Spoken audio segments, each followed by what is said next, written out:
Oğlan uşağı doğulur, xayalar yerindədir. Əl müayinəsində yaxud da alt hissəsinə baxdığımız zaman uşağın cinsiyyət orqanı görünmür. 6 ayına qədər izlənilə bilər.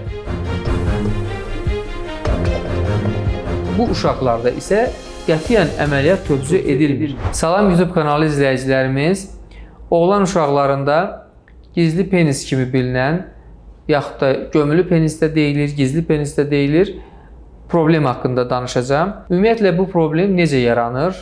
Həqiqi gizli penis nədir? Sonradan yaranan nədir? Bu haqda mərhələ-mərhələ videolarda məlumat verməyə çalışacağım. Oğlan uşaqlarında gizli penis məsələsi çox aşağı faizlə, yəni 0.5%-in altında rast gəlinə bilən bir şeydir. Söhbət anadan gəlmə gizli penisdən gedir ki, oğlan uşağı doğulur, xayalıq formalaşıb, xayalar yerindədir. Əl müayinəsində yaxud da alt hissəsinə baxdığımız zaman uşağın cinsiyyət orqanı görünmür. Amma dərini əlimizlə çəkdiyimiz zaman orqanın ortaya çıxdığını görürük. Yəni sanki orqan qasıqdakı dərinin içərisinə girmiş kimi görünür. Və ön hissəsində isə tamamilə dəri yox olmur. Ümumiyyətlə dəri olmur və xayanın o hissəsi orqanın ön hissəsinə bitişmiş olur. Bu hallar 6 ayına qədər izlənilə bilər. 6 ay, yəni o ilk hormonal dövrü uşaq keçdikdən sonra əməliyyat olunaraq, korreksiya edilərək normal vəziyyətinə gətirilə bilər. Eyni seansda sünnəti də uyğun şəkildə oluna bilər ki, bəzən bunların dərisi heç tamamən özünə istifadə olunur deyə sünnət dərisi belə bizim üçün əhəmiyyətli olur o sırada. Digər bir məsələ isə belə deyək, sonradan yarana bilən gizli penis məsələsidir ki, bu necə olur? Bu isə uroloji problem, yəni xarici cinsiyyət orqanında peniskrotal vebi olan, yəni dəri ilə xaya arasındakı bucağı qısa olan oğlan uşaqlarında, yaxud da sünnət sırasında dərisi çox kəsilən, belə deyək, yəni ön hissəsinin dərisi qısa qalan oğlan uşaqlarında bəlli bir müddətdən sonra cinsiyyət orqanı qasıq nahiyəsinə doğru çəkilməyə başlayır. Bu hal valideynləri təbii ki, narahat edir. Eyni zamanda uşaq sosiallaşdığı zaman, məktəb yaşına gəldiyində onun özünü də narahat etməyə başlayır və niyə məndə belə bir problem var deyə sual verməyə başlayır. Bu problem mütləq şəkildə cərrahi olaraq korreksiya edilir. Yəni, dəri qısadırsa ora flip qoyula bilər, xayalıqdan flip çevrilə bilər və s. Digər bir məsələ isə, digər bir problem isə oğlan uşağı doğulur, yəni hər şey normaldır.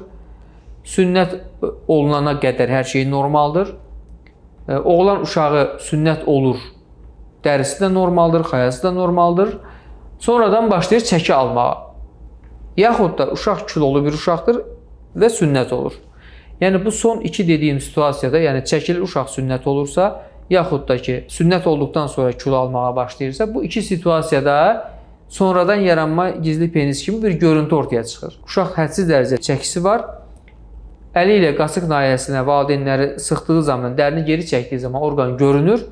Ancaq buraxdıqları zaman cinsiyyət orqanını görə bilmirlər. Bu uşaqlarda isə qətiyyən əməliyyat tövsiyə edilmir. Yəni, zaten ailə bizə anamnez verir. Deyir ki, uşaq kilo almadan, yəni kökəlmədən öncə hər şey normal idi. Ona görə bu uşaqlara birinci olması gerəkən şey bir şəkildə o uşağın çəkisini atmasıdır. Qidası ilə məşğul olunacaq, yeri gəlirsə diyetoloq məşğul olacaq, uşaq endokrinoloqu məşğul olacaq, insulin direnci yoxlanılacaq. Bu baxımdan da, çünki insulin direnci olan uşaqların çəki verməsi çətin olur. Mütləq şəkildə təqib edilib, çəki verilməsinə nail olunacaq. Ondan sonra bu problem davam edərsə, cərrahi müdaxilə düşünülə bilər. Amma adətən çəkili uşaqlardakı bu görüntü o çəkidən azad olduqdan sonra normal vəziyyətə gəlir. Ona görə tövsiyəm odur ki, valideynlərə xüsusilə uşaqlarda belə bir hal gördükləri zaman birinci tərcihiniz əməliyyat olmasın. Öncə mütləq şəkildə uşağın çəkisi varsa, o çəkidən uşaq mütləq şəkildə azad olmalıdır. Hətta digər dediyim səbəblərdə belə uşaq çox kilolu isə, çox çəkili isə, kök bir uşaqdırsa, nə qədər professional şəkildə əməliyyat edilsə də ideal bir görüntü ortaya çıxmayacaq. Ona görə çalışmaq lazımdır ki, oğlan uşaqlarının xüsusilə o bölgəsində ciddi miqdarda piy toplanmaması üçün sağlam qidalanmalarına üstünlük verək. Xüsusilə fast foodlardan uzaq durmalarını, qazlı, şəkərli içkilərdən uzaq durmalarını tövsiyə edirik və xüsusilə gecə yeməkləri, karbohidratlı, şəkərli və xəmir xörəkləri azaltmalarını tövsiyə edirəm. Diqqətinizə görə təşəkkürlər, çox sağ olun.